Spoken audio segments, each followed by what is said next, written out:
अस्सलाम वालेकुम नाज़रीन, आप देख रहे हैं program the review Kamran Yousaf और शहबाज राना के साथ। द रिव्यू में हम पाकिस्तान की मईशत, खारजा अमूर और नेशनल सिक्योरिटी से जुड़े मामलों पर बात करते हैं।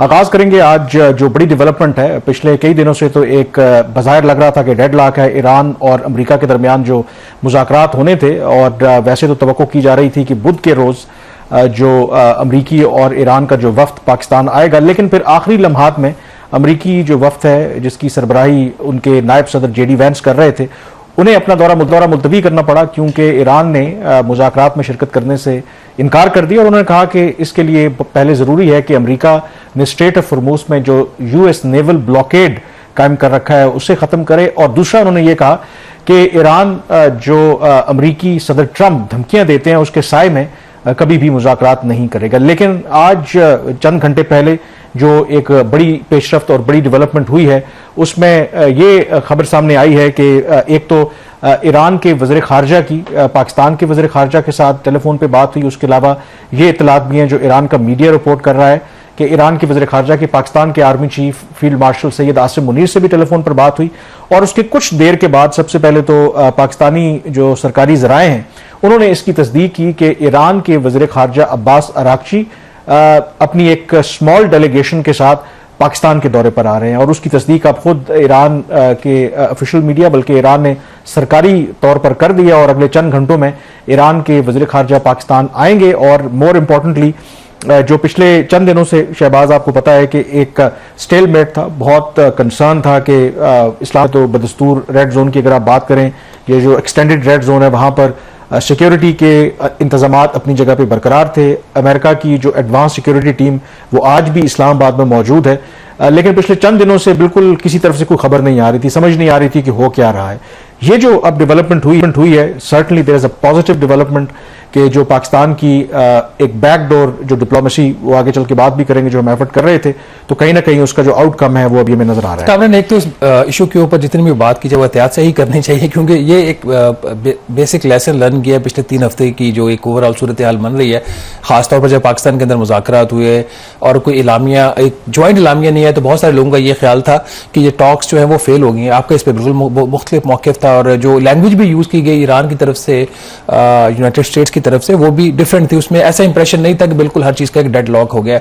अभी भी डेवलपमेंट्स हो रही हैं। जैसे पिछले हफ्ते हम इस चीज़ पे बड़ा खुश हो रहे थे जी कि स्ट्रेट ऑफ हॉर्मुज़ भी खुल गई है, लेबनान का भी सीज फायर हो गया है। और उसके बाद आपने देखा अमेरिका की तरफ से उसी चंद घंटों के बाद एक स्टेटमेंट आ जाती है कि हम जो अपना ब्लॉकेड है वो जारी रखेंगे। तो ये जो एक डेवलपमेंट है इसकी क्या अहमियत है, क्योंकि पहले जब ये खबर सामने आई कि ईरान के वज़ीर ख़ारजा पाकिस्तान आए और साथ ही खबरें चलना शुरू हो गई कि जो ये दूसरा राउंड है इस्लामाबाद टॉक्स का वो होने जा रहा है। बट उसके बाद जो ट्वीट किया उन्होंने खुद ईरान के वज़ीर ख़ारजा ने, वो एक और स्टोरी बता रहा था। आपके पास इसके हवाले से क्या इनसाइड इन्फॉर्मेशन? देखें, ये जो ईरान के वज़ीर ख़ारजा आ रहे हैं ये 3 मुल्कीन का दौरा है। इस्लामाबाद से आगाज़ कर रहे हैं और जो ज़राए बता रहे हैं कि इस्लामाबाद में उनका जो पड़ाव है वो शायद चंद घंटों के लिए होगा और जो पाकिस्तान में रेलिवेंट अथॉरिटीज़ हैं उनके साथ बातचीत करेंगे। उसके बाद वो जाएंगे मॉस्को के बाद उन्होंने जाना है मस्कत यानी कि ओमान।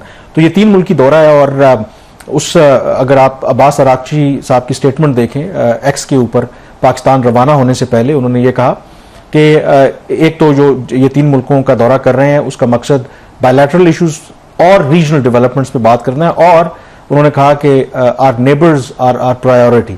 लेकिन जाहिर है कि एवरीबडी नोज के बायलैटरल रिलेशनशिप तो अपनी जगह पे, लेकिन इस वक्त जो सबसे मेन जो पर्पज़ है कि क्या ईरान और अमेरिका के दरमियान जारी जो तनाज़ा है ये बातचीत के जरिए हल हो सकता है। जो मेरी मालूमात हैं कि जब मुज़ाकरात ऑलमोस्ट कलैप्स तो ना भी कहें तो एज पर प्लान नहीं हुए, जब दूसरा दौर जो जैसे मैंने कहा कि बुध को टेंटेटिव डेट थी इस्लामाबाद में होने थे, तो उसके बाद अचानक से जो खामोशी छा गई, तो वो खामोशी का मतलब ये था कि जब देखा कि एक बहुत ज़्यादा इन टॉक्स को लेकर नेचुरली मीडिया हाइप भी है, पूरी दुनिया अफेक्ट हो रही है इससे, तो उस मीडिया हाइप को भी कम करने के लिए जो तमाम फरीकैन थे वो बिहाइंड द सीन एक डिस्क्रीट जो डिप्लोमेसी पहले भी चल रही थी, लेकिन इस मरतबा उन्होंने जो काम किया वो बहुत आप कह सकते हैं कि एहतियात के साथ जो राब्ते थे वो अपनी जगह पे बरकरार रहे ताकि मीडिया को बहुत ज़्यादा पता ना चले और बहुत सेंसिटिव मामला थे उनको दिया जाए। फिर जो डेवलपमेंट्स हो रही थी, मैं तो I was keeping an I on it. कल जो वाइट हाउस में या अमेरिका में मुज़ाकरात हुए लेबनान और इसराइल के दरमियान, इंटरेस्टिंगली वो एम्बेसडर लेवल के मुज़ाकरात थे, पहले स्टेट डिपार्टमेंट में होने थे, उसको स्टेट डिपार्टमेंट से शिफ्ट किया गया वाइट हाउस में और आमतौर पर ऐसा होता नहीं उसका लेवल increase कर एम्बेसडर दिया लेवल गया। की जो मीटिंग है उसमें खुद अमेरिकी सदर ट्रंप जो हैं उन्होंने उसमें शिरकत की, उसके बाद उन्होंने अनाउंस किया कि वो जो सीज फायर है उसको 3 हफ्तों के लिए हम एक्सटेंड कर रहे हैं। और वो एक क्लियर साइन था कि जो पसे पर्दा जो धमकियां हैं अपनी जगह पे, लेकिन जो बिहाइंड द सीन बातचीत हो रही है इसका मतलब है कहीं ना कहीं प्रोग्रेस है, क्योंकि लेबनान की सीज फायर का बराह रास्त ताल्लुक है ईरान और अमेरिका के दरमियान जो मामला चल रहे हैं।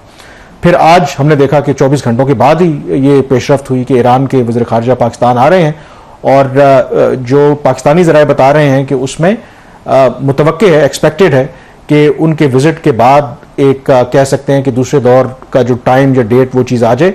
एंड हैविंग सेड दैट, अभी कुछ देर पहले अमेरिकी मीडिया ज़राए से ये खबर दे रहा है कि मुमकिना तौर पर जो अमेरिकी सदर ट्रंप के खुसूसी नुमाइंदे हैं on middle east Steve Witkoff और उनके दामाद जेरेड कुशनर, वो उनका दौरा भी पाकिस्तान मुतवक्के है और वो अब्बास अराक्ची से मुज़ाकरात कर सकते हैं। बट इंपॉर्टेंट यहाँ पर यह है क्योंकि अब्बास अराक्ची तो चंद घंटों के लिए यहाँ पे आ रहे हैं, अगर वो ट्रैवल करेंगे, अगर तो किसी मिडिल ईस्टर्न कंट्री में होते स्टीव विटकॉफ और जेरेड कुशनर, तो फिर उनको इतना टाइम ना लगता। जो मेरी इतलात हैं कि वो अमेरिका में ही हैं, लेकिन जो एक शायद लगता ही है कि अब्बास अराक्ची जो हैं पहले इस्लामाबाद से मॉस्को और फिर मस्कत जाएंगे, तो ऐन मुमकिन है कि वो दोबारा फिर इस्लामाबाद आ जाए, क्योंकि बाय द टाइम जो है समझने की जरूरत है इसकी अहमियत क्या है। ऑफ कोर्स बहुत ज्यादा हम इसके ऊपर सर्टेनिटी के साथ बात तो नहीं कर सकते। इस्लामाबाद उनका आना, यहाँ से उनका मॉस्को जाना, मॉस्को उनका अलाय है, फिर ओमान जाना, इसका मतलब क्या? क्या कोई ऐसी शराइत हैं इस डील की, पॉसिबल डील की, जो हो सकती है, जिसका ताल्लुक जो है वो रूस के साथ भी हो, जिसका ताल्लुक जो है वो ओमान के साथ भी हो? पाकिस्तान तो है ही है एज ए मीडिएटर इसके अंदर। देखिए, इसको समझने की जरूरत है। देखें, Pakistan as a lead mediator वो तो अपना रोल प्ले कर रहा है, इसलिए वो यहाँ पे आ रहे हैं। रूस जो है, आपको पता है कि ईरान का एक अहम इत्तेहादी है रूस, चीन, और जो 2015 की न्यूक्लियर डील है उसमें रूस और चाइना भी शामिल थे, और वो ईरान के सारे मामलात को अच्छी तरह से जानते हैं। ओमान की जहाँ तक बात करें, Oman previously as a mediator के तौर पर रोल प्ले कर चुका है। जैसे आपने बिल्कुल ठीक कहा कि एहतियात से हम काम लिख सकते हैं, अगर कनेक्टिंग द डॉट्स, जिस तरह एक जो बात हो रही है कि शायद जो न्यूक्लियर इशू है और खास करके इनरिच्ड यूरेनियम, जो 60% इनरिच्ड यूरेनियम ईरान के पास है, उसको किसी थर्ड कंट्री को देने की बात हो रही है। और न्यूक्लियर बम का थ्रेशोल्ड क्या होता है? 80 होता है? हाँ, वो 80-90 मतलब होता है उससे, और वो ये समझते हैं कि उसके बिल्कुल क्लोज है वेपन ग्रेड जो इनरिच्ड यूरेनियम होता है। अब उसमें जो एक जो बात आ रही किसी थर्ड कंट्री को दे दें, तो रशिया जो है ऑन रिकॉर्ड ये कह चुका है कि they are ready to take that enriched uranium है। ईरान में भी अभी भी रिलक्टेंट था, तो एक शायद इसमें अगर आप डॉट्स कनेक्ट करें तो there may be behind the scene कुछ ऐसा फ्रेमवर्क बन रहा हो कि जिसमें ईरान की न्यूक्लियर इशू को लेकर के और ये जो इनरिच्ड यूरेनियम है उसके हल के लिए देयर इज अ पॉसिबिलिटी कि उसमें फिर एक रूस का किरदार। एंड मोर इंपॉर्टेंटली, जो ईरान जो का सबसे बड़ा कंसर्न है वो है गारंटीज, कि इस बात की क्या जमानत है कि आज हम मुआहदा करते हैं अमेरिका के साथ और अमेरिका दोबारा हम पे हमला नहीं करेगा। तो रूस के बारे में कहा जाता है कि that could play a part. Putin Trump से बात कर सकते हैं, उसमें भी उनको ऑन बोर्ड लेना चाहते हैं। ओमान की जहां तक बात है, अगेन बेस्ड ऑन जो हम connecting the dots, straight of Hormuz का जहां तक मामला है तो वो सिर्फ ईरान की टेरिटोरियल वाटर में नहीं आते बल्कि दूसरी तरफ ओमान है। और ईरान प्रीवियसली ये कह चुका है कि इसका जो फैसला है कि यहाँ से जो भी की वाटरवे है, शिप्स कैसे गुजरेंगे, उसके क्या प्रोटोकॉल होंगे, तो वो ईरान और ओमान मिलकर तय करेंगे। So there may be a possibility कि कोई ऐसा फ्रेमवर्क, ऐसा प्रपोजल जिस पे बात हो रही है, जिसमें ओमान के साथ भी ये बातचीत करना जरूरी है। तो इट सीम्स टू मी कि इस दफा, और ये पहले भी मैं कह चुका हूं कि मुज़ाकरात का दूसरा दौर अगर होगा तो देयर इज अ पॉसिबिलिटी कि वो एक डिसाइसिव दौर हो, कि उसमें कुछ ब्रेक थ्रू हो। और जो पहला जो मुज़ाकरात होते होते रह भी गए थे, कामयाब होते होते जो पहले दौर के बाद भी इवन के कुछ खबरें अमेरिका से ये भी आ रही थी कि अमेरिकी वफ्द इसलिए रवाना नहीं हुआ कि जो उन्होंने कुछ प्रपोजल्स दिए थे, तो कुछ चीजों के ऊपर जेडी वैंस निकलने से पहले ईरान से फर्म गारंटीज चाहते थे कि ये 2-4 चीजें जो हैं अगर हम पहले अग्री कर लें, अगर अग्री हैं तो तब हम ट्रैवल करेंगे। ईरान उसके ऊपर एक रिपोर्टर लिखा जाता है कि जवाब देने के लिए तैयार नहीं था। तो पाकिस्तान की भी ये कोशिश है कि किसी तरीके से एक प्रोसेस हमने शुरू किया, इसको लॉजिकल एंड पे लेके जाएं। एंड डोंट फॉरगेट कि जो हम सारी बात करते हैं ना कि अभी कुछ लोग, जब बीच में मामला थोड़ा सा खटाई में पड़ा तो तनकीद भी हो रही है पाकिस्तान के ऊपर, आप ज्यादा बेहतर जानते हैं। आप इमेजिन करें कि अगर ये जंगबंदी ना होती, देखिए इस जंगबंदी से ही पाकिस्तान ने अभी तक ग्लोबल इकोनॉमी को और जो ऑयल मार्केट्स को बचा के रखा हुआ है। आई डोंट नो, अगर ये जंगबंदी उस वक्त ना होती तो इन 15-16 दिनों के अंदर मे बी आज यहाँ पर 800 रुपए लीटर पर जो है ना तेल हमें करना पड़ता। तो वो जो रोक अभी भी हमने एक लगाई हुई है और हमारी ख्वाहिश है कि वो जो रोक है वो परमानेंट रोक लगे। कामरान, ये आपने बड़ा अहम पॉइंट एक रेज किया और इसमें थोड़ा सा ना मुझे भी 20 साल हो गए इस प्रोफेशन में, आपका तजुर्बा मेरे से भी ज्यादा है। सम टाइम ये देख के बड़ा ही एक दुख का लफ्ज़ तो शायद हम इस्तेमाल नहीं करना चाहिए, हम अपने इमोशंस को सेपरेट रखना चाहिए कि एक जो चीज़ ऑब्जेक्टिव भी होती है जिसका पाकिस्तान की सियासत से कोई उस तरीके से ताल्लुक नहीं होता, ठीक है हर चीज़ का बेनिफिट होता है डायरेक्टली या इनडायरेक्टली, अगर आप ना भी चाहें तो किसी चीज़ का बेनिफिट है तो हर कोई लेगा, बट पाकिस्तान के अंदर से मुज़ाकरात के लिए जो पाकिस्तान का किरदार है उसके हवाले से तनकीद आना उसकी मुझे समझ नहीं आती। पाकिस्तान एक मीडिएटर रहा है और अपनी भरपूर कोशिशें कर रहा है और एक नेट सिक्योरिटी प्रोवाइडर का रोल भी प्ले कर रहा है खत्ते के अंदर। इस्लामिक दुनिया की वाहद डिक्लेयर्ड न्यूक्लियर पावर है, हमारा जो इस वक्त स्टेटस है वो किसी भी इस्लामी मुल्क का नहीं है जिधर भी 55-56 ममालिक है। इस सारे बैकग्राउंड के अंदर पाकिस्तान अपना रोल प्ले कर रहा है। जो आपने बात की कि अगर पाकिस्तान ये ना करता तो क्या होता, वर्ल्ड इकोनॉमिक आउटलुक एक रिपोर्ट आई है IMF की इसी हफ्ते, अगर ये जंग तवालत पकड़ती है तो ये 1980 के बाद चौथी दफा ये होगा कि जो ग्लोबल इकोनॉमी है वो रिसेशन में जा सकती है। जो तेल की कीमतें हैं जिसका अभी इम्पैक्ट पाकिस्तान के हमारे ऊपर भी आवाम के ऊपर आने वाला है, थोड़ी देर में तेल की कीमतें बढ़ने जा रही हैं पाकिस्तान के अंदर इस दफा, तो ये तो बहुत मामूली इजाफा हो रहा है ना कंपेयर टू जो हो सकता है। अभी भी मतलब अच्छे खासे इंक्रीज आए हैं, 521 रुपए फी लीटर डीजल की प्राइस चली गई, फिर कम होकर नीचे आ गई, अभी भी ऊपर दोबारा जाने जा रही है। ग्लोबल इकोनॉमी रिसेशन में जाएगी, गैस की कीमतें 200% बढ़ेंगी। ये मैं नहीं कह रहा, वर्ल्ड इकोनॉमिक आउटलुक IMF की रिपोर्ट कह रही है।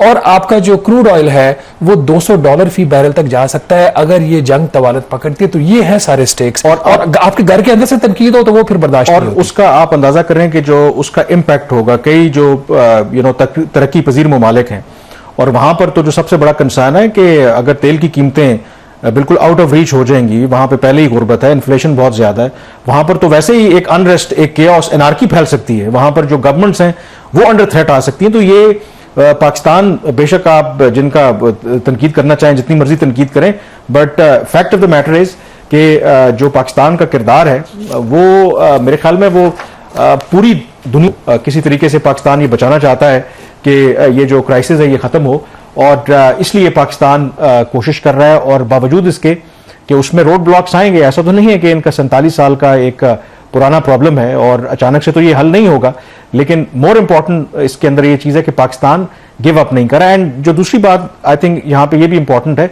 कि अमेरिका और ईरान वो धमकियां एक दूसरे को जितनी मर्जी लगाते हैं, रेटरिक उनका जितना मर्जी हो, वो भी अच्छी तरीके से समझते हैं कि ये दोबारा जंग में जाना कोई बिल्कुल दानिशमंदाना फैसला नहीं होगा। इवन वहां पर जो पब्लिक रेटिंग्स हैं, अगर आप ट्रंप की देख लें, रिपब्लिकन पार्टी की देख लें, इकोनॉमी के जो नंबर्स देख लें, तो वहां पर बड़े हालात खराब हो रहे हैं और जो डोमेस्टिक पॉलिसीज होती हैं उसका फॉरेन पॉलिसी के ऊपर असर पड़ता है। ईरान की अगर आप बात करें, बिल्कुल उन्होंने जो भी रेजिस्टेंस शो की, लेकिन अगर मैं जो क्लोजली फॉलो करता हूं, जब सीज फायर एक्सटेंड की गई तो वहां पर लोगों ने सुख का सांस लिया। एक साइकोलॉजिकल इंपैक्ट था कि सीज फायर खत्म होगी तो क्या दोबारा गोलाबारी शुरू हो जाएगी। तो बाहर जो बैठे लोग हैं उनके लिए बड़ा आसान है कि अच्छा जी वो जंग दोबारा शुरू हो जाए, बट जो उसकी एक्चुअल इंपैक्ट है nobody wants to bear that. Anyways यहाँ पे ब्रेक लेंगे और जाहिर है कि इस जंग के नतीजे में बहुत से और भी चैलेंजेस का पाकिस्तान को सामना करना पड़ा, और एक चैलेंज से तो हम नंबर आजमा हुए हैं। वो क्या एक आइडियल सिचुएशन थी हमारे लिए, बट यू नेवर नो। हमने एक काम तो किया है जो 30 सालों में नहीं कर सके। ब्रेक के बाद उस पर बात करेंगे।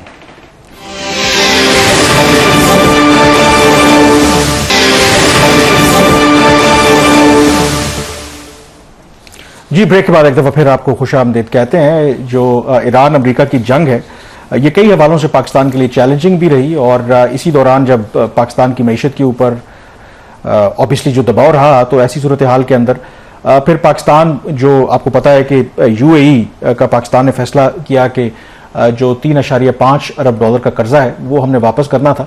और ये कोई आसान फैसला नहीं था गिवन द फैक्ट कि हमारे जो ज़र मुबादला के ज़खायर हैं वो कोई ठीक है, लेकिन इतने हौसला अफजा भी नहीं है कि इस मौके के ऊपर हम वो कर्जा वापस करें। बट पाकिस्तान ने ये फैसला किया प्रिंसिपली कि हमने ये पैसा वापस करना है, और शहबाज ज़ाहिर है कि अब बाकायदा तौर पर ऑफिशियल नाउ पाकिस्तान ने ये $3.5 अरब का जो कर्जा है UAE का वापस कर दिया, और itself is a big achievement. अब devil lies in the detail, वो अलग बात है, क्योंकि आमतौर पर रिसेंट हिस्ट्री देखें तो हमने रोल ओवर करने पर ही तरजीह दिया, इस तरीके से कर्जा वापस नहीं किया, बट इस केस के अंदर we have done that efficiently. Kamran, ये जो मशरिक़ वस्ता की जंग है, इसने बहुत सारी जो हकाइक हैं, जो माजी की हकीकतें, उसको बदल दिया है। जिसमें एक हकीकत तो ये है कि पाकिस्तान ने 1996-97 में 2 कर्जे लिए थे मुत्तहिदा अरब अमारात से। एक $300 मिलियन का था, एक $150 मिलियन का था, जो कि सिर्फ 1 साल के लिए लिया गया था और वो वापस हमने नहीं किया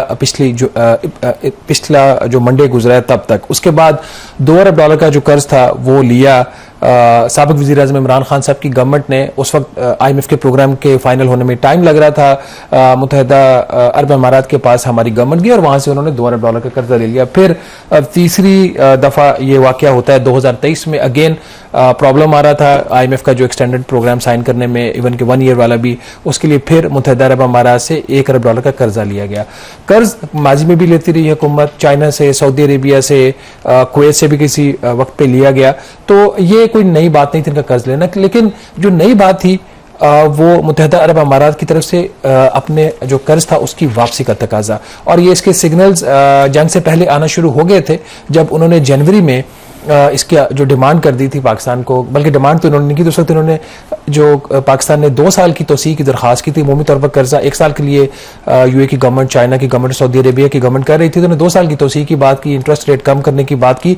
तो उसके जवाब में UAE ने सिर्फ 1 माह की जो है वो तोसी दी थी। और मेरे साथ भी ये मौक़िफ़ था, मेरा एनालिसिस ये था कि ये आप पैसा पाकिस्तान को वापस करना पड़ेगा। ऑल्दो उस वक्त मेरी जो पाकिस्तानी हुकाम से बातें हुई तो वो तो कहते कि नहीं, ये कोई मसला नहीं है। इवन के finance minister on the record हैं, उन्होंने कहा जी हमें तो कोई मसला नहीं है, आप मीडिया क्यों मसला बना रहा है, मुत्तहिदा अरब अमारात से बात चल रही है तो जल्दी ये मसला हल हो जाएगा। स्टेट बैंक के गवर्नर ने ऑन द रिकॉर्ड ये बात की। बहरहाल कुछ सियासी जो ऐसे चीज़ें थी जिसकी वजह से इवेंचुअली फिर हुकूमत पाकिस्तान को ये कर्ज वापस करना पड़ा।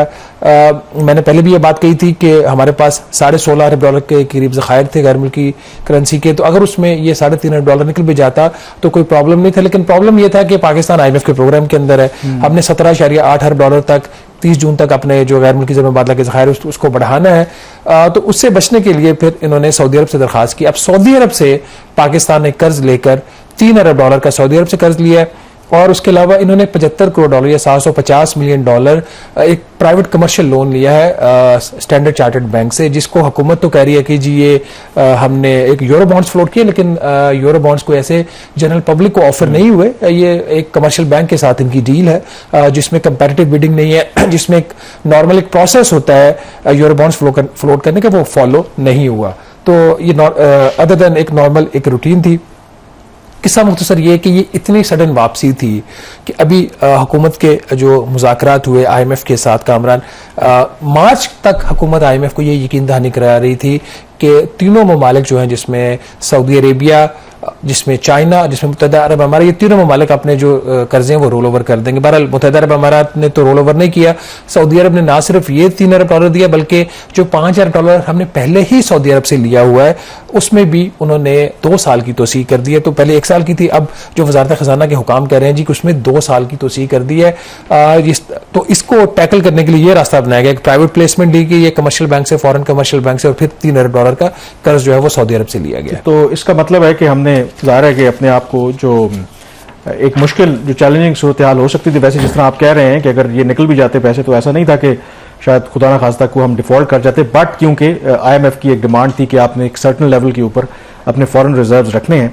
बट हैविंग सेड दैट, मेरे ख्याल में ज़ाहिर है अचानक से तो अब अपने रिसोर्सेज जनरेट नहीं कर सकते थे, but this is also wake up call for us कि हमें wake up call in the sense कि जी चलें, सऊदी अरब का बहुत शुक्रिया और UAE का भी शुक्रिया, उन्होंने मुश्किल वक्त में हमारा साथ दिया था और यहाँ पर ये बात बढ़िया है। देखिए कामरान, इस वक्त मैंने कुछ एक ट्रेंड देखा, वो भी अगेन सोशल मीडिया के ऊपर, कि जी UAE के ऊपर क्रिटिसिज्म शुरू हो गया। ये मुनासिब बात नहीं है। पहली बात ये है कि हमने 1996 में 1 साल के लिए कर्जा लिया, दूसरी बात है कि 2018 में भी 1 साल के लिए कर्जा लिया, तीसरी बात यह कि 2023 में भी 1 साल के लिए कर्जा लिया। तो ठीक है, हमने अपनी मजबूरियों की वजह से उनसे एक्सटेंशन मांगते रहे और वो भी फ्री में एक्सटेंशन नहीं दे रहे थे, वो अच्छा खासा इसके ऊपर सूद ले रही थी UAE की गवर्नमेंट। 6.5% हम डॉलर टर्म में पे कर रहे थे UAE की गवर्नमेंट को। बट एक उनका था तो सही, आपको सपोर्ट तो थी, एक उसमें तो कोई शक वाली बात नहीं। अब एक ना मुझे ये लग रहा है कि वजारत खजाना को भी, स्टेट बैंक ऑफ पाकिस्तान को कर्ज लेने की लत पड़ गई है। उन चीजों के लिए कर्जा लिया जा रहा है जिसके लिए कर्जे, गैर मुल्की कर्जे लेने की तो बिल्कुल भी तुक नहीं बनती। पिछले दिनों भी हमें टाइम नहीं मिला, चूंकि आजकल वॉर बहुत ज्यादा जो हमारा एजेंडा को ड्राइव कर रही है। मतलब एशियाई तरक्याती बैंक से क्लाइमेट चेंज के नाम से पॉलिसी चेंज करने के लिए $1 अरब का कर्जा लिया जा रहा है। उस कर्जे से कुछ एक और भी कर्जा, उससे कुछ गैर मुल्की कर्जा लेकर ऑफिस का फर्नीचर खरीदा जा रहा है और कंप्यूटर लैपटॉप्स खरीदे जा रहे हैं गैर मुल्की कर्जा लेकर। तो हमारे अंदर ना ये एक ट्रेंड बनता जा रहा है कर्जा लेने का। मेरा ख्याल अगर government of Pakistan economic sovereignty चाहती है तो कम से कम इस तरह के जो फजूल गैर मुल्की कर्जे हैं इनसे तो जान छुड़ा ले। गैर मुल्की कर्जे लेके अपने दफातर के अंदर नया फर्नीचर लेके रखने की जो इनकी एक रीत बन चुकी है उससे तो जान छुड़ा ले। ये गलत बात है। एंड मोर इम्पोर्टेंटली, और ये लोगों का बड़ा लेजिटमेट सवाल है कि ये बड़ी अच्छी चीज हुई है कि पाकिस्तान का ये जो हम एक बड़ा अच्छा रोल प्ले कर रहे हैं दुनिया में अमन कायम करने का और एक ऑनेस्ट पीस ब्रोकर बन के सामने आए हैं, और ये बिल्कुल अवाम का लेजिटमेट सवाल है कि इसका इवेंचुअली हमें क्या डिविडेंड होगा। आई थिंक ये एक जो गुडविल हमारी जनरेट हुई है, इवेंचुअली इकोनॉमिकली भी अपने आप को हमें स्ट्रेंथन करना है, और इस गुडविल को और जो एक पॉजिटिव इमेज हमारा गया है उसको आपने ट्रांसलेट करना है इनटू ब्रिंगिंग इन्वेस्टमेंट, अपनी मईशत को इस पे खड़ा करना है। तब जब आप करेंगे तो ये, वरना तो ये एक हनीमून पीरियड है लोगों की, पीपल हैव शॉर्ट मेमोरी, आज वो बात करेंगे फिर कल बस एक तारीख का किस्सा बन जाएगा। तो हमें इसको कैपिटलाइज करना है। आपने कैपिटलाइज उन्होंने क्या करना है, पिछले दिनों हमारी बल्कि ईयू के एम्बेसडर हमारे प्रोग्राम में भी आए थे, बाद में उन्होंने मीडिया से भी बात की, तो उसमें ईयू के एक ऑफिशियल की तरफ से हमें ब्रीफिंग दी गई। एक आपको पता है ईयू पाकिस्तान इन्वेस्टमेंट एक यहाँ पे कॉन्फ्रेंस भी होने जा रही है, तो उन्होंने कहा जी कि एक डेनमार्क की कंपनी है मिर्सिक, जो कि कंटेनर के बिजनेस में one of the largest in the world, उन्होंने $1 अरब पाकिस्तान में जो हमारी कराची पोर्ट है उसके अंदर सरमायाकारी की उन्होंने एक ऑफर की हुई है 2024 से, और वो ऑफर को अभी तक पाकिस्तान ने एक्सेप्ट नहीं किया। मतलब ना उनको हाँ कर रहे हैं ना ही ना कर रहे हैं। तो मेरी कैसर शेख जो इन्वेस्टमेंट के वजीर हैं उनसे पिछले दिनों नाज़रीन बात हुई, तो मैंने उनसे ये इशू टेकअप किया जी कि ये ईयू की तरफ से ये बात की गई कि अगर पाकिस्तान इन्वेस्टमेंट नहीं चाह रहा तो हमें बता दे, जो कंपनी है डेनिश कंपनी, वो कहीं और जाके सरमायाकारी लगा ली। तो आगे से कैसर शेख साहब का ये जवाब था, उन्होंने कहा जी वो कंपनी को आप कहें कि मेरे से आके मिल ले। अब जनरल सवाल ये कर रहे हैं जी कि ये एक मसला है वहां पे और $1 अरब की जो है वो इन्वेस्टमेंट वापस जा रही है, तो मिनिस्टर साहब फरमा रहे हैं कि आप उन कंपनी या ईयू वालों को कहें कि वो कंपनी इनसे मिल ले। For the matter of record, वो जो कंपनी है इन्वेस्टमेंट के जो मिनिस्टर है उनसे भी चंद माह पहले मिल चुकी है, कुछ नहीं हुआ था। बहरहाल एक बड़ा ही एक अच्छा एक आर्टिकल लिखा गया था द इकोनॉमिस्ट में, और यही जो ओवरऑल जो सिचुएशन है मिडिल ईस्ट की, पाकिस्तान का उसमें जो रोल है उसके हवाले से जो लंदन बेस ये पब्लिकेशन है उसका एक बड़ा ही खूबसूरत एक जुमला है जिसको मैं पढ़ना चाहता हूँ नाजरीन के बेनिफिट के लिए। द इकोनॉमिस्ट लिखता है कि दो Pakistan economic buffers are thin, mean के हमारे पास जो गैर मुल्की ज़र मुबादला के ज़खायर है वो बहुत कम है, it's diplomatic pros will help it through the latest crisis, कि हमारी डिप्लोमेसी का जो है उसकी वजह से हम ये क्राइसिस पास थ्रू कर रहे हैं। हमने कर लिया इन अ वे कि हमने मुत्तहिदा अरब अमारात का जो कर्ज था वो सऊदी अरब से लेकर वापस कर दिया। बट जो इंपॉर्टेंट बात यह है, द इकोनॉमिस्ट फिर लिख रहा है कि turning geo political cloud into cash risk perpetuating a cycle of lackluster reform efforts, poor growth and eventual bailouts, कि ये डिप्लोमेसी से को तो है अपनी जगह, लेकिन जो पाकिस्तान के बाकी चैलेंजेस उससे कैसे निपटना है। ओवरऑल पाकिस्तान जब तक IMF के प्रोग्राम इस किस्म के मसाइल का सामना भी करते रहना पड़ेगा। हम ये कर्जा वापस कर सकते थे बगैर कर्जा लिए, लेकिन IMF की एक और शर्त थी कि आपने अपने रिजर्व्स को तकरीबन $18 अरब के ऊपर लेके जाना है। मजीद IMF की तरफ से क्या शराइत आई है पाकिस्तान के लिए, क्या अगले बजट के खदोखाल तय पार्लियामेंट की अप्रूवल से पहले ही हो गए, इस पर बात करेंगे छोटी सी ब्रेक के बाद।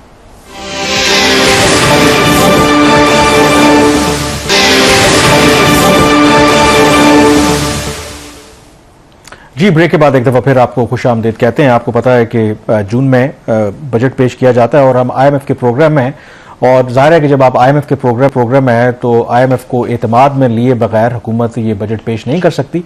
और शहबाज, खबर ये है कि इसके हवाले से जो अगले माली साल का बजट है, जो अहदाफ हैं, ओवरऑल जो कंटूर्स होंगे बजट के, उसके हवाले से हमारी एक ब्रॉडर अंडरस्टैंडिंग IMF के साथ तय पा गई है। तो वो क्या अंडरस्टैंडिंग है? बिल्कुल कामरान, ये भी एक स्टोरी है हमारे पास नाज़रीन के लिए। अभी पार्लियामेंट में तो बजट पेश होना है, बल्कि अभी तो काबीना में भी पेश होना है। तो उससे पहले ही जो एक बेसिक जो फ्रेमवर्क होता है बजट का, वो IMF से तय पा गया है।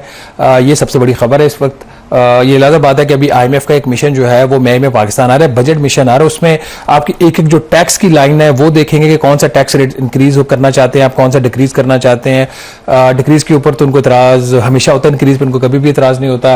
एक्सपेंडिचर मेजर हेड्स कौन से होंगे, डिफेंस पे कितना जाएगा, डेट सर्विसिंग पे कितना जाएगा, पेंशन पे, तनख्वाहों पे, तो वो सारा IMF आके तय कर देगा। हमारी पार्लियामेंट ये नुकसानात होते हैं कि जब आप अपने पांव से खड़े ना हो, किसी बैरूनी रिसोर्सेज से कर्जे लेंगे तो फिर उनका एक राइट आप उनको देते हैं कि ठीक है वो इकोनॉमिक सॉवरेनिटी तो ऑलरेडी हम जो है अपनी इन अ वे सरेंडर कर चुके हैं। बहुत सारी ऐसी चीजें भी हम मान लेते हैं जिनकी मानने की जरूरत नहीं होती और वो उसका मैक्रो इकोनॉमिक फ्रेमवर्क से भी ताल्लुक नहीं होता। IMF भी समटाइम्स पॉलिटिकल बन जाता है, जिसका हमने माजी में एग्जांपल्स भी दिए। तो मेजर जो कंडीशन IMF से तय हुई है पाकिस्तान के नाज़रीन, अगले माली साल का जो बजट होगा वो उसमें प्राइमरी बजट का जो सरप्लस होगा वो 2800 अरब रुपए का हुकूमत वो सरप्लस देने को तैयार होगी। इसका मतलब ये होगा कि अगला बजट भी बड़ा टाइट होगा बजट, उसमें हुकूमत के पास बहुत ज्यादा चॉइस नहीं होगी रिलीफ देने की। छोटी मोटी रिलीफ तो हुकूमत जरूर दे सकती है, बट जो प्रिंसिपली ये बात तय होगी है कि अगले साल का फिस्कली टाइट बजट होगा। और अगर कोई ख्वाहिश थी हुकूमत के अंदर काबीना के कुछ वज़रा की कि हुकूमत को अब ग्रोथ की बात करनी चाहिए, क्योंकि पाकिस्तान में पावर्टी जो है वो भी ज्यादा है, बेरोजगारी बहुत ज्यादा है, तो इस तरह की ख्वाहिशात अब खत्म हो जानी चाहिए क्योंकि एक नया फ्रेमवर्क IMF से तय हो चुका है। इसी कॉन्टेक्स्ट के अंदर चूंकि बहुत ज्यादा टाइट बजट आएगा तो बेनज़ीर इनकम सपोर्ट प्रोग्राम, जिसको हमेशा IMF ने ऐसे पेश किया कि ये कहीं जहां पे वो सख्ती भी करता है पाकिस्तान के ऊपर तो रिलीफ भी देता है, तो BISP का जो बजट होगा उस पर 22% इजाफे के साथ कोई 845 अरब रुपया अगले माली साल मुख्तस करने के लिए बात हो रही है। IMF से ये बात तय पा गई है। ये जो 845 अरब है इसमें वो पैसा शामिल नहीं है जो BISP की एडमिनिस्ट्रेशन के ऊपर खर्च होगा। कामरान, तीसरी चीज सूबों के हवाले से भी कंडीशंस तय हो गई हैं कि जो चारों सूबाई हुकूमतें वो मिलकर कोई 1650 अरब रुपए के करीब प्राइमरी कैश जो है वो बैलेंस जनरेट करेंगे, अपने बजट्स में से सेविंग्स करेंगे और उनका जो नेट रेवेन्यूज होंगे सूबों के वो भी कोई 1770 अरब रुपए के करीब होंगे। तो ये चार मेजर जो है बजट से रिलेटेड कंडीशंस हैं। बाकी इसके अंदर मजीद अगर आप देखें बाकी कंडीशंस पर बात करने से पहले मैं ये जरूर जानना चाहता हूँ कि क्या, और अभी भी ज़रा ईरान अमेरिका जंग खत्म नहीं हुई और अल्लाह करे खत्म हो और डिप्लोमेटिक सोल्यूशन हो, क्या इस फैक्टर को भी सामने रखा गया है? क्योंकि उससे भी तो बहुत से हमारे जो बजट के नंबर्स हैं, जो हमारे डिफरेंट जो प्रोजेक्शंस हैं, उसमें डिस्टर्ब होने का खतरा है। हालांकि ये जंग जब शुरू भी हो रही थी तो जो हमारे ऑब्वियसली वजारत खजाना है या उनकी असेसमेंट ये थी कि इससे कोई इतना मनफी असर नहीं पड़ेगा। वो अलग बात है कि जंग जब शुरू हुई थी with in 3 weeks 70% fuel prices ऊपर चली गई और उससे ज़ाहिर जो इम्पैक्ट आता है वो अलग बात है।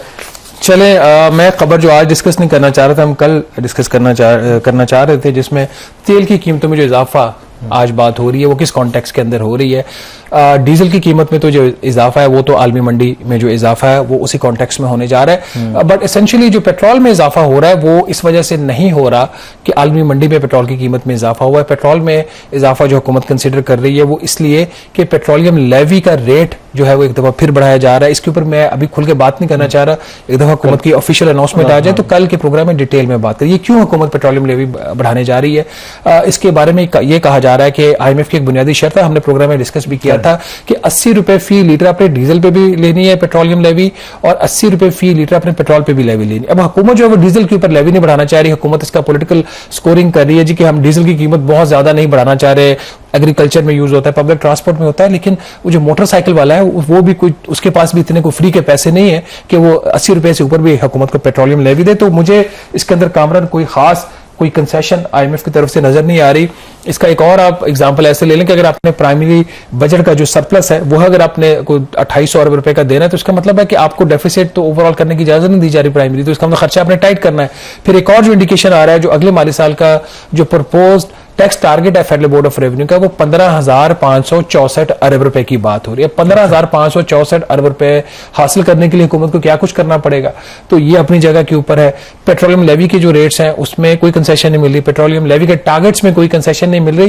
तो नाज़रीन मेरा नहीं ख्याल कि कोई IMF के साथ हुकूमत कोई मेजर कंसेशन लेने के में कामयाब हुई है। मजीद चीजें जो अभी भी अनफोल्ड हो रही हैं, IMF का बजट मिशन जो है वो आएगा अगले महीने, उसमें हो सकता है हुकूमत कुछ रिलैक्स लेने की बात करें, लेकिन जो एक बेसिक फ्रेमवर्क है वो क्लियर हो गया। IMF की और क्या शराइत है उसमें कुछ एक आध शर्त ऐसी भी है जिसका पाकिस्तान को फायदा होना चाहिए, पाकिस्तान की इकोनॉमी को भी फायदा होना चाहिए और हम जो एक हमारी पॉलिटिकल एक वल्नरेबिलिटी हो जाती है टुवर्ड्स दी गल्फ नेशन उसमें भी शायद कोई कमी आ जाए। इस पर बात करेंगे छोटी सी ब्रेक के बाद।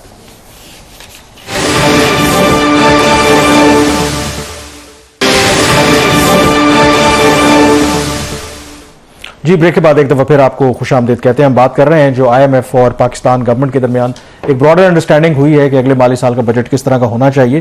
तो मेरे ख्याल में इसमें भी थोड़ा सा जो प्रोजेक्शंस है अगले माली साल जो ग्रोथ के नंबर्स हैं उसमें ज़ाहिर है गवर्नमेंट जो है वो 5% से ऊपर की ग्रोथ की बात कर रही है, बट जो IMF है उसके असेसमेंट कुछ और है, तो क्या इसको भी रिकंसाइल कर लेंगे दोनों? क्या सिचुएशन है? मेरा ख्याल हुकूमत ने अपनी एक्सपेक्टेशन को थोड़ा सा टेम डाउन किया है। पहले हुकूमत 5.1% का टारगेट रखने की बात कर रही थी, अब हुकूमत कह रही है कि शायद 4 से 4.5% के दरमियान अगले माली साल का ये इकोनॉमिक ग्रोथ का हदफ रखेंगे। हतमी अभी इस पर कुछ नहीं है, कुछ मीटिंग्स अभी प्लानिंग कमीशन में और वजारत खजाना में इसके हवाले से होनी है, लेकिन IMF की जो आपने बात की है वो वही है 3.5% की। लेकिन आज एक और जो चीज इसके अंदर है वो है नेट इंटरनेशनल रिजर्व से मुतालिक कंडीशन। नेट इंटरनेशनल रिजर्व क्या होते हैं? स्टेट बैंक ऑफ पाकिस्तान के पास आज के दिन तक जो है वो $15 अरब के गैर मुल्की ज़र मुबादला के ज़खायर हैं, लेकिन इसके साथ ही ये तो ज़खायर है हमारी जो ऑब्लिगेशंस हैं इस वक्त आज के दिन, अगर हम 31 मार्च की डेडलाइन ले लें, पाकिस्तान ने अगले 1 साल में जो कर्ज वापस करने हैं उसकी वैल्यू है कोई $21 अरब के करीब। तो मतलब ये कि हमारे पाकिस्तान की जो नेट इंटरनेशनल रिजर्व हैं वो -6 अरब हैं। देखने को तो $15 अरब आपके पास पड़े हुए, लेकिन आपने लोगों की अदायगियां गैर मुल्की जो आपने कुछ आपने लोन लिए हुए हैं, कोई वो बायलैटरल है, मल्टीलैटरल है, वो वापस करने हैं। इस वक्त जो 31 मार्च का नेट जो नेगेटिव इंटरनेशनल रिजर्व है नेगेटिव, वो है $5.6 अरब जो प्रोजेक्टेड इनका नंबर है। तो अब हुकूमत पाकिस्तान इस बात पे एग्री होगी IMF के साथ कि ये जो नेट नेगेटिव $5.6 बिलियन है ये बैलेंस कर देंगे, लेकिन जून 2027 में। अब इसको बैलेंस करने के लिए हुकूमत को गैर मुल्की ज़र मुबादला के ज़खायर में इजाफा करना पड़ेगा, और ये इजाफा भी ऐसा होगा जो कि इनको अगले 1 साल में उसकी डेट की ऑब्लिगेशन नहीं आएंगे। अगर ऑब्लिगेशन में आता है तो वो फिर वो उसकी काउंटिंग में आ जाएगा, रीपेमेंट की काउंटिंग के अंदर। तो अगर ये चीज हो जाती है तो पाकिस्तान की जान छूट जाएगी। बल्कि पहले भी इसको किसी ने रोका नहीं था ये सब कुछ करने से, बट कम से कम ये जो हमारी एक डिपेंडेंसी फैक्टर है वो कम हो जाता है। इस हवाले से सऊदी अरब ने तो ऑलरेडी एक रोल अपना प्ले किया है। जो पहले 1 साल की तोसी सऊदी अरब कर रहा था $5 अरब के कर्जे में, उसमें जो $3 अरब अभी मेच्योर हो रहा था वो 2 साल के लिए रोल ओवर हो गया, तो 1 साल में उसका इंपैक्ट पॉजिटिवली कामरान आ जाएगा।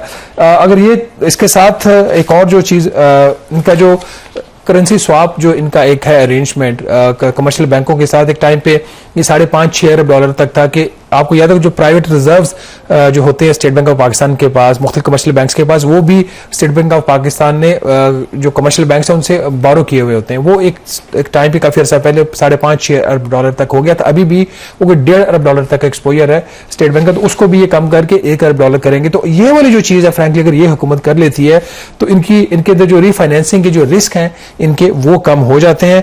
FBR के हवाले से भी हम बात कर रहे थे, इसमें कामरान एक दो चीजें जो आगे होने जा रही हैं वो काफी इंटरेस्टिंग है, जिसमें FBR अपनी परफॉर्मेंस दिखाने के लिए काम ये करता है कि जो उसका रिटर्न्स का नंबर है उसके हवाले से वो क्लेम करता है कि बहुत ज्यादा उसमें इजाफा हो रहा है। बट IMF की तरफ से एक और शर्त ये आई है कि जो रिटर्न के नंबर में जो इंक्रीज होगा अगले साल, अगले माली साल में FBR को वो 10 लाख करना होगा। बट 10 लाख ये कौन सा नंबर होगा? ये 10 लाख वो होगा जिन्होंने कोई ना कोई टैक्स पे किया है। इस वक्त FBR के जो रिटर्न्स हैं उसमें कम से कम 1/3 ऐसे होते हैं जिसमें सिर्फ रिटर्न फाइल होता है, उसके साथ कोई टैक्स अमाउंट नहीं होती। तो IMF ने कहा कि हम वो नंबर काउंट नहीं करेंगे रिटर्न की कैलकुलेशन में, नंबर ऑफ द रिटर्न जो फाइल हुए जिसके साथ कोई टैक्स पे नहीं किया होगा।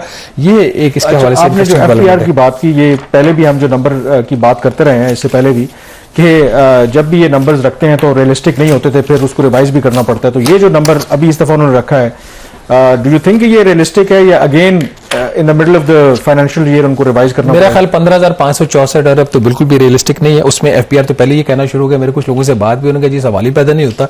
अभी तो टारगेट भी उन्होंने कहा जी तय नहीं हो, वो कह रहे हैं कि हम IMF को कन्विंस करने की कोशिश करेंगे जब IMF कमीशन पाकिस्तान आएगा कि 15,564 पॉसिबल नहीं है। इस साल का भी जो ओरिजिनल टारगेट आपको पता है 14,130 अरब रुपए का था, जिसको IMF ने इस वाले से पिछले वाले मिशन में 13,980 अरब रुपए के करीब रिवाइज किया, उसमें कुछ कमी की थी।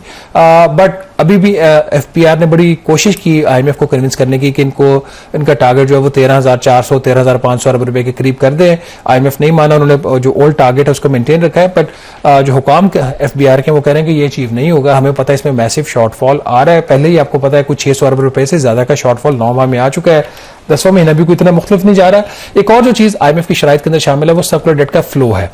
IMF के प्रोग्राम का एक कोर कंडीशन रही है कि जो गर्दिशी कर्जों में इजाफा हो रहा है उसको खत्म करना है। पहले तो ये इनकी कोशिश ये थी कि उसके फ्लो को जीरो कर दो। अब IMF भी समझ गया कि जो पाकिस्तान में चोरी है वो फौरी तौर पर खत्म नहीं हो सकती। मतलब ये कोई छोटा उनका इतराफ नहीं है, चोरी फौरी खत्म नहीं हो सकती, बाकी जो लाइन लॉसेज उसमें फौरी कमी नहीं हो सकती। तो IMF एक दफा फिर तैयार हो गया इस बात पे कि अगले माली साल के लिए हुकूमत पाकिस्तान जो गर्दिशी कर्ज का फ्लो है उसमें 300 अरब रुपए का इजाफा कर सकती है। लेकिन यहाँ पे कैच है, कैच ये है कि 300 अरब रुपए का फ्लो में तो इजाफा होगा, नेट उसका लेवल जीरो रहेगा। वो जीरो कैसे रहेगा? टैक्स पेयर से 300 अरब रुपए इजाफी इकट्ठा करें और बजट से वहां से सब्सिडी दे दें। तो ये नाज़रीन IMF का प्रोग्राम है। बहरहाल कुछ चीज़ IMF की अच्छी भी होती हैं, ज़्यादातर चीज़ें आजकल जो है वो काफ़ी जो है वो इसके सारी हैं जिसका कोई नंबर्स तो ठीक होते हैं बट उसका रियल इम्पैक्ट जो होता है स्ट्रक्चरल जो आपकी कुछ रिक्वायरमेंट्स होती हैं चेंजेस करने की, वो उसके ऊपर कोई इम्पैक्ट नहीं होता। आज के प्रोग्राम से इतना ही, कल फिर आपसे मुलाकात होगी। अल्लाह हाफिज़।